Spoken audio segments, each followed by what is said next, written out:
vatuma ipfi anga ayadunga uri naone hazwijeni na zwezwo zwo ḓiluga ṅwananga mlandu ni tshi nyita so kani zwini ita muthu ni tshi tamba so tani ḓivha no shandukana na omaṱo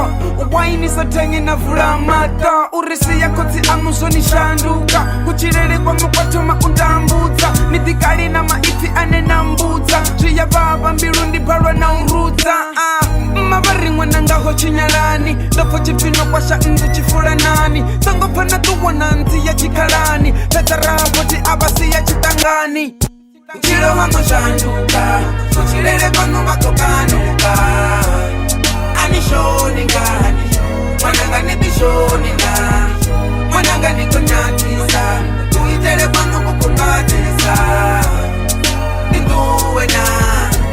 kani ni ṱuwe na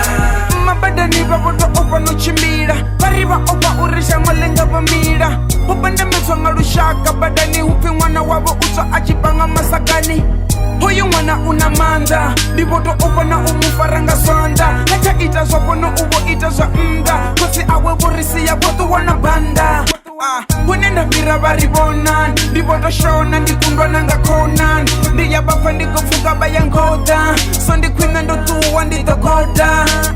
fhedzi lufuno ndi lwa mme u sia ṅwana nna zwinkulu